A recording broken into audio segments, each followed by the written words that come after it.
Siyam kami magkakapatid, panganay po ako. Isa po akong high school graduate. Talagang super hirap kasi isa lang yung nagtatrabaho sa amin, yung father ko, as a cook. Nung nag-aaral ako ng high school, pinilit ko na magkaroon ng pagkakitaan yung time na yon, yung pa-ending, para lang po meron akong pera, pang tuition, lahat ng oportunidad, basta kaya ko, ginagawa ko. Tapos, yung pangawalo kong kapatid, nagkasakit, sa hirap ng buhay, hindi namin napagamot. So, namatay siya. Tapos po, yung pangsyam naming kapatid, ganun din po ang sakit. And yung time na yun, 14 years old na po ako noon. Hindi ko hayaan na wala akong magagawa. Kaya, na-push po ako magtrabaho para patunayan sa sarili ko na meron akong ginagawa bilang kapatid. Marami sila magkapatid. Hindi kaya ng papa nila. Gampanan yung silang magkapatid. Kaya hindi nakapag-aral.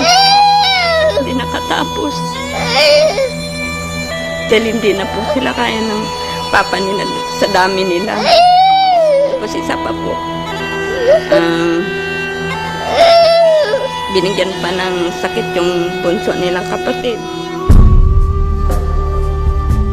Hindi ko na naisip na i-enjoy yung pagkabata ko, na mag-enjoy, maglaro. Iniisip ko talaga yung time na yun. Magtrabaho, at the same time kumita, makatulong sa pamilya. Kaya bata pa lang ako, talagang kumakayod na po talaga ako sa sarili ko. Nagtrabaho ko bilang as a construction worker.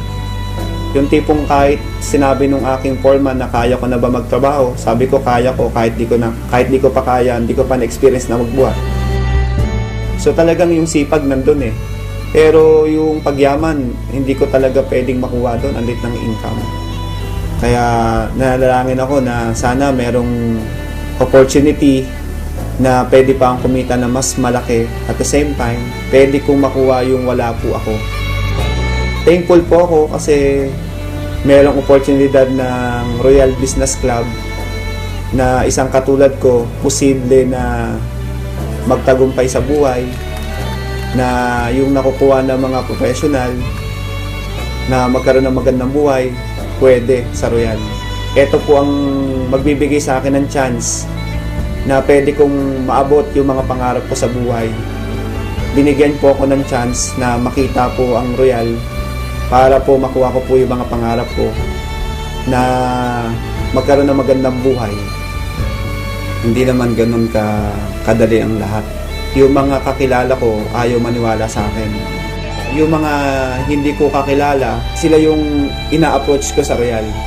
Kung nasan po ako, diba, sumakay ako ng bus, sumakay ako ng jeep, kumain ako. Tapos lagi po ako merong flyers. Talagang sabi ko, okay lang to. Talagang ginagawa ko na lang siya as a challenge para sa akin.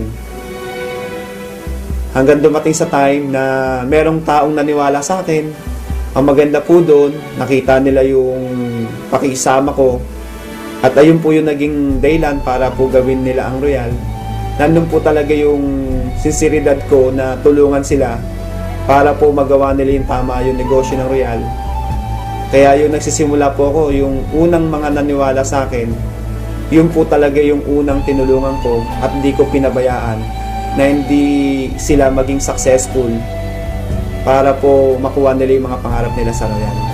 Kaya ngayon po, yung mga pangarap ko, isa-isa ko na pong natutupad. Ngayon dahil sa Royal, yung pangako ko sa magulang ko, natupad ko po na mabigyan po ng bahay. Yung pangako ko na sarili ko na magkaroon din po ako ng tirahan, na hindi po nakikitira lang po o nangungupahan. Nagkaroon po ako ng sarili kong bahay at lupa.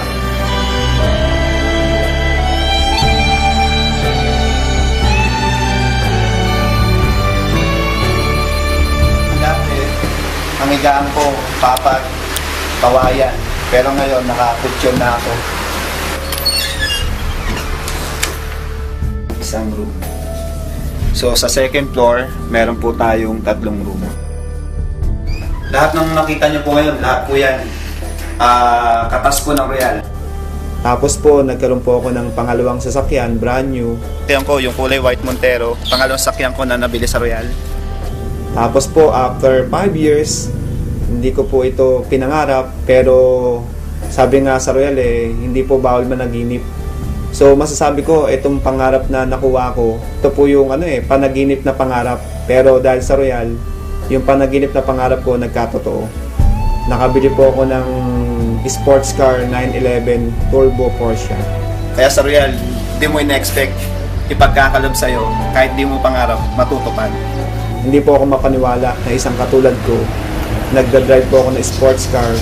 Kaya thankful po ako sa Royal, sa Panginoon, kasi binigyan po ako ng magandang resulta. Sila po yung may daylan o may plano po neto bakit ko po nakuha ito. Ang laki ng kita ko na binibigay sa akin ng Royal, na imposible po sa labas na pwede kong kitain yun.